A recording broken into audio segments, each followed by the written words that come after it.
गोलिस्टिक्स के English PYQ series में आप लोगों का फिर से स्वागत है। 3 जुलाई शिफ्ट 4 पहला है the following sentence has been split into 4 segments identify the segment that contains an error I had seen her with her mother in the cinema hall yesterday.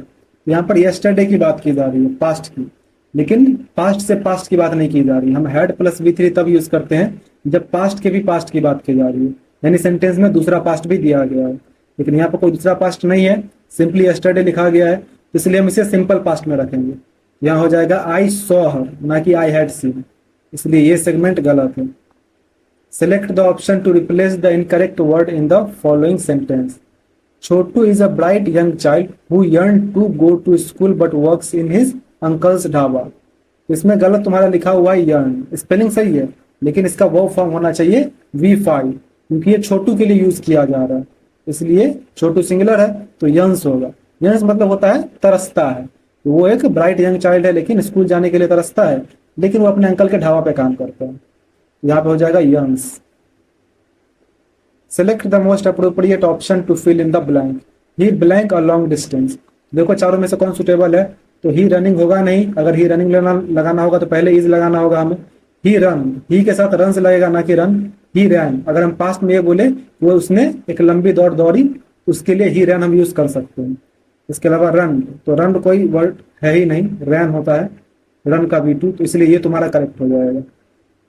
The following sentence has been divided into 3 segments contain an adverbial uses error. Select the option that has the segment with the error. If you don't find any error, select no error as your answer. तो बोल रहा है adverb में error है, तो देखते हैं mister Narayanan is a rather lazy man। तो यहाँ पे बोला जा रहा है कि मिस्टर नारायण जो है वो बल्कि एक लेजी मैन है, एक आलसी आदमी है, तो यहाँ पर rather से पहले यूज किया गया है, वो भी ठीक है, और rather भी यहाँ पे ठीक ही यूज किया गया, यानी इसमें किसी भी तरह की गलती नहीं है, तो नो एरर हो जाएगा इसमें। अब है कंप्रहेंशन पैसेज, तो एक बार पढ़ लो, अब क्वेश्चन देख लो। चलो अब बनाया गया। Trees are blank best gifts of nature for us. यहाँ पर सुपरलेटिव यूज किया गया तो इससे पहले द यूज होगा, हो जाएगा the. Trees are the best gift of nature for us. Houses, chairs and toys blank from wood we receive from trees. तो क्या हो जाएगा, will made, had make, was make या आर मेड, तो are made हो जाएगा। यहाँ पर पैसिव वॉइस में लिखा गया है houses, chairs and toys are made from wood we receive from the trees. Many animals get their food from leaves, vegetables and fruits grown blank trees. तो जो पेड़ पर उगते हैं तो इसके लिए हम ऑन यूज करेंगे, ऑन प्रीपोजिशन यहाँ पे एकदम अप्रोप्रिएट है, on trees. We blank cutting trees to save nature. तो हमें नेचर को बचाने के लिए क्या करना चाहिए, यहाँ पर तुम्हें एक मोरल रिस्पॉन्सिबिलिटी दिखाता है, एक मोरल ऑब्लिगेशन दिखाता है, इसके लिए हम शुड का यूज करेंगे। We should stop cutting trees to save nature. Children and adults need to plant more trees and teach each other to stop causing harm to blank. तो किसे हार्म नहीं पहुंचाना चाहिए, नर्चर, नेचुरल, नर्चरिंग या nature, तो nature हो जाएगा कि प्रकृति को नुकसान नहीं पहुंचाना चाहिए। नर्चर मतलब होता है पालन पोषण करना, और नेचुरल मतलब प्रकृति, और नर्चरिंग मतलब ये उसी का जीरण हो गया, नर्चर का। Select the most appropriate antonym of the given word. Cheerful, cheerful मतलब होता है बहुत खुश, तो इसका एंटोनिम हो जाएगा ग्लूमी। ग्लूमी का मतलब उदास। Select the option that can substitute the bracketed word segment meaningfully. If you behave well and exhibit good manners then people will be likely to remember you in a positive way. तो देखो यहाँ पे if use कर रहा है, if यानी कि तुम्हारा एक अगर का सेंस दे रहा है, एक संभावित परिणाम की बात कर रहा है, तो इसका जो संभावित परिणाम है उसमें क्या बोल रहा है, people will be likely to remember you. तो जब विल भी लग गया तो ये क्या तुम्हारा एक सर्टेनिटी दिखा रहा है, लेकिन यहाँ पर हमें संभावना दिखाना है, तो हम यूज करेंगे people are likely to remember you, हो जाएगा people are likely to remember you. Select the most appropriate idiom that can substitute the underlined word segment in the given sentence. Delivering that furniture to the 10th floor without the lift and an incline is incredibly foolish and next to impossible। तो तुम्हें इसके लिए एक idiom बताना है, क्या हो जाएगा, इनमें से तुम्हारा हो जाएगा like nailing jelly to the tree. तो क्या बोल रहा है, incredibly foolish and next to impossible, यानी कि जो एकदम मूर्खता से भरा हुआ और असंभव काम है। तो like nailing jelly to the tree मतलब होता है कि पेड़ पर तुम जेली को ठोक रहे हो, वो भी कील से। तो जेली क्या होता है, एक बहुत ही तुम्हारा तरल पदार्थ का चीज होता है, उसे तुम कील से ठोक नहीं सकते हो क्योंकि तरल होता है, तो ये तुम्हारा एक इम्पॉसिबल काम हो गया। तो इसलिए ये तुम्हारा करेक्ट ईडियम हो जाएगा यहाँ पर। Select the most appropriate idiom to fill in the blank. This gun should be handled with care and blank. तो देख लेते हैं कौन सबसे अप्रोप्रिएट है। Mines the matters. ये जो माइंस द मैटर्स लिखा हुआ है इसका मतलब होता है बातों को घुमाना, यानी स्पष्ट रूप से ना बोलना। Kept at arms length. Kept at arms length का मतलब होता है थोड़ा एक हाथ की दूरी पर बनाए रखना, यानी उसको थोड़ा सा दूर रखना, सावधानी से दूर रखना। तो ये तुम्हारा सबसे करेक्ट यहाँ पे सेंस देता है कि ये जो है ठीक तरीके से संभाल के रखा जाना चाहिए और थोड़ा दूरी पे रखा जाना चाहिए। शॉट फॉर सेफ्टी, इसका मतलब सुरक्षा के लिए गोली मारना। तो ये इस कॉन्टेक्स्ट में नहीं बैठ रहा, क्योंकि कॉन्टेक्स्ट में अगर मान लो पहले बोला गया होता है ऐसा कुछ, तब हम यहाँ पे शॉट फॉर सेफ्टी का यूज करते। फिर निप in the bud. Nib in the बड मतलब होता है शुरू में ही खत्म कर देना, मेनली किसी प्रॉब्लम वगैरह के, तो जैसे प्रॉब्लम बढ़े उससे पहले उसको रोक दो। Select the most appropriate option that can substitute the underlined segment in the given sentence. It was her who first saw the criminal. तो देखो जब हम किसी आदमी को रेफर करते हैं, जब किसी आदमी को इंट्रोड्यूस करने के लिए यूज करते हैं, तब प्रोनाउन का सब्जेक्टिव केस यूज किया जाता है, जैसे आई, ही, शी, दे, ना कि हर। इसलिए यहाँ पे इट वाज शी होना चाहिए। It was she who first saw the criminal, यहाँ पे शी हो जाएगा। Select the most appropriate antonym of the underlined word in the sentence. He tried to improve the working conditions in his office.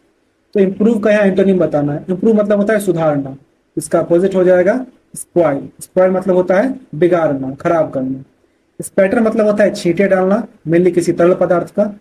specify मतलब होता है उसको स्पष्ट रूप से बताना, और sprinkle मतलब होता है छिड़कना, मतलब बूंदों बूंदों में। Select the most appropriate option to fill in the blank. The movie Desperate Ghosts was watched by my younger brother and he was blank horror.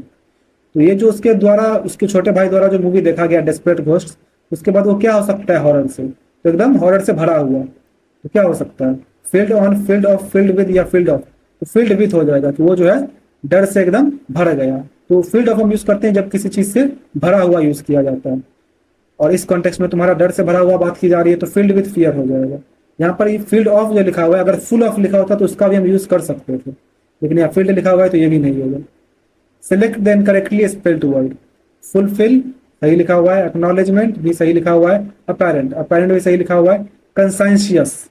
देखो कंसाइंशियस की स्पेलिंग होती है CONSCIENTIOUS। यहाँ पर जो है एक आई तुम्हारा मिस है, इसलिए यहाँ पर टी के बाद एक आई, टी के बाद ओ से पहले एक आई आना चाहिए, इसलिए ये गलत है। इसके अलावा मतलब भी जान लो, फुलफिल मतलब होता है पूरा करना, एक्नॉलेजमेंट मतलब एक तरह से स्वीकृति, और अपेरेंट मतलब स्पष्ट या प्रत्यक्ष। Read the sentence carefully and select the most appropriate option to substitute the underlined part. The sudden declaration of war between two countries led to a disarray. तो डिसएरे मतलब होता है अव्यवस्था, गड़बड़ी। इसका क्या पूछ रहा है, सब्सटीट्यूट करने के लिए, इसमें इसका मतलब हो जाएगा डिसऑर्डरली सिचुएशन। डिसऑर्डरली सिचुएशन मतलब एक अव्यवस्थित स्थिति, अराजकता की स्थिति। रिफाइंड आर्गुमेंट का मतलब होता है एक बहुत ही अच्छा वाला बहस, यानी सभ्य बहस। पीसफुल ट्रीटी मतलब होता है शांतिपूर्ण संधि। इल्यूसिव सिचुएशन मतलब एक मायावी स्थिति जिसे समझना या पकड़ना मुश्किल है।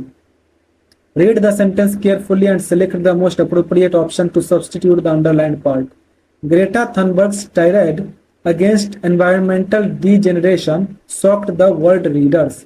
तो tirade मतलब होता है तुम्हारा एक तरह से गुस्सा वाला भाषण, गुस्सा या आलोचना से भरा हुआ भाषण। तो इसका तुम बोल सकते हो लॉन्ग एंड एंग्री स्पीच, जो कि आलोचना से और गुस्सा से भरा हुआ स्पीच है। मिनट ऑब्जर्वेशन का मतलब होता है एकदम सूक्ष्म अवलोकन, यानी बहुत बारीकी से किया गया। इनेट लिबरल ओपिनियन का मतलब हुआ जन्मजात उदार राय।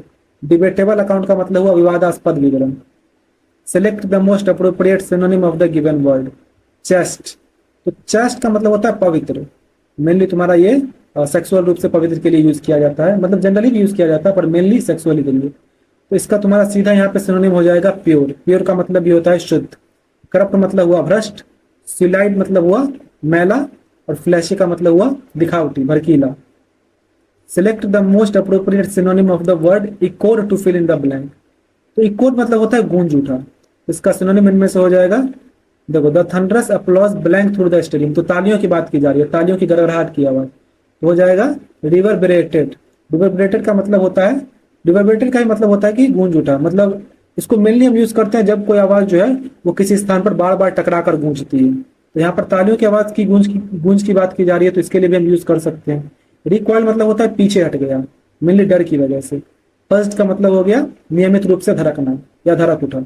बाउंस्ड का मतलब हो गया किसी जगह से, किसी सतह से टकराकर वापस आना, जैसे गेंद वगैरह। Select the most appropriate synonym of the underlined word in the given sentence. Can I please request you all to stand up? तो रिक्वेस्ट मतलब होता है अनुरोध करना, आग्रह करना। इसका सिनोनिम हो जाएगा प्लीड। प्लीड का मतलब ये होता है अनुरोध करना, विनती करना। पिटीशन, पिटीशन मतलब होता है याचिका देना। याचिका मतलब तुम्हारा एक रिक्वेस्ट ही हुआ, लेकिन तुम्हारा एक रिटर्न रूप में, एक ऑफिशियल रूप में होता है ये। क्लेम का मतलब हुआ दावा करना, और रिक्वायर का मतलब आवश्यकता होना। The following sentence has been split into 4 segments. Identify the segment that contains a spelling error. In all instances of frustration, you will always find the anger directly towards a single person only. इसमें in all instances of frustration की बात की जा रही है। तो देखो गलती तुम्हारा ये आ रहा है कि frustration की स्पेलिंग में T आता है ना कि S। तो FRUSTRA, ये जो S लिखा हुआ है इसकी जगह T आना चाहिए, इसलिए तुम्हारा ये सेगमेंट गलत है। मतलब सेगमेंट नहीं, इसमें स्पेलिंग गलत है। Select the most appropriate antonym of the underlined word in the given sentence. This makes readers contemplate the motives people have for performing acts of charity. तो देखो contemplate का मतलब होता है एक तरह से उसको ध्यान से देखना, चिंतन करना, उसके बारे में गहराई से सोचना। तो इसका एंटोनिम हो जाएगा ओवरलुक। ओवरलुक का मतलब होता है अनदेखा कर देना, यानी ध्यान ना देना। डेविएट का मतलब होता है विचलित होना, यानी रास्ते से हट जाना। अंडरस्टेट का मतलब होता है कम आंकना। अंडर एस्टिमेट का मतलब होता है कम आंकना, और अंडरस्टेट का भी। फॉलो अप का मतलब होता है किसी कार्य को आगे बढ़ाना। Select the most appropriate to fill in the blank. The boxer was knocked out cold by a powerful blank punch to the jaw. Right right right या राइट। देखो ये होमोनिम्स यूज किए गए हैं, यहाँ पर होमोफोन्स यूज किए गए हैं। तो देखो क्या हो जाएगा, यहाँ पर तुम्हारा सबसे अप्रोप्रिएट है राइट, कि उसको जो है दाहिने पंच से मारा गया, दाहिने घूंसे मारने की बात की जा रही है, तो राइट सबसे करेक्ट हो जाएगा। WRIT वाला राइट मतलब होता है लिखना। ये वाला राइट का मतलब हुआ निर्माता, जैसे प्ले राइट। प्ले राइट में ये वाला राइट यूज करते हैं WRIGHT, उसका मतलब होता है नाटककार। और ये जो RIT वाला राइट है, इसका मतलब होता है रस्म, जैसे कि हम बोलते हैं फ्यूनरल राइट, मतलब अंतिम संस्कार। वो रस्म संस्कार वगैरह के लिए यूज किया जाता है। तो इस तरह ये कंप्लीट हुआ। जो भी आपका स्कोर था उसे कमेंट करें। मिलते हैं अगले वीडियो में।